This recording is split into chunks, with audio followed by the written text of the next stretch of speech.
So, good day again. So, ang gagawin natin ngayon ay gagawan natin ng door jump itong pintuan na ginawa natin noon. So, to start with, kailangan gumawa ka ng layer na door jump. Okay?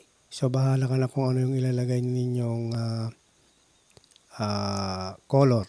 Okay? So, ang gagamitin natin na command ngayon ay press pull pa rin or sweep command ang gagamitin natin. Okay? So to start with, kailangan naka-open yung or naka-on yung door jump natin na layer. Then we go to polyline. Okay? So be sure na ikon natin ng top kasi sa top tayo magdo-drawing. So PL, polyline tayo. Then we have papunta doon is 10. Okay? So if that is 40,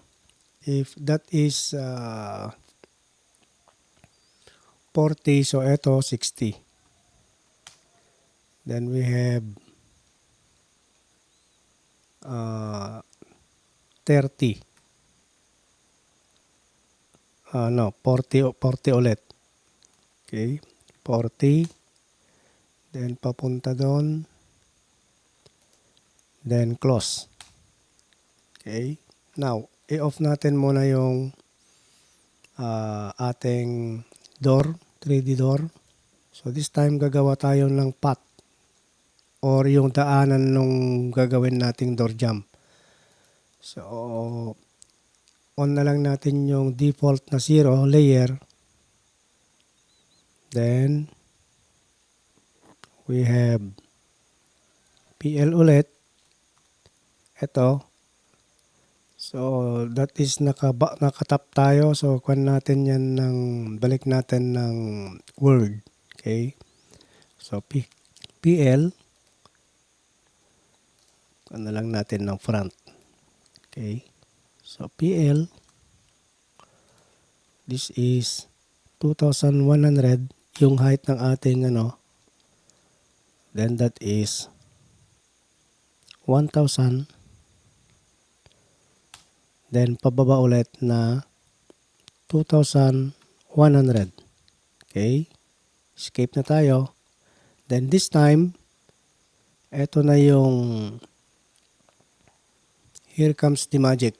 So, gagamit tayo ng sweep command. Okay? Select object. Select natin to. Then select natin yung path. Okay? Then that's it. Tapos na yung door jump natin. Okay? So, click na lang natin to. Then, we will set that as the door jump. Okay. So, click muna natin yan. Then, we have to open again the 3D door. Then, that is our door jump. Okay. Ganun lang kasimple. So, check natin kung naka-fit yung ating pintuan. Okay, fit na fit. Okay. Hindi naman siya eksaktong nakadikit doon. So tayo ng pre-press pull natin to pababa ng 5 mm. Okay? So para magawin natin 'yan, so gawa tayo ng line dito pababa which is 5 mm. Okay? 5. Then press pull mo na lang 'yan. Then click mo doon. Then another sa kabila. Okay? Then click mo na lang dito. Then alisin na natin 'yon. So wireframe tayo. Then alisin natin yung Okay? So that is our door jump with the door. So the next video will be ituturo ko kung paano gumawa ng 3D doorknob gamit ang revolve. So that is our next video tutorial. So comment below if you have learned something again today. So I hope meron na namang naidagdag sa ating skill dito sa AutoCAD. So thank you for watching.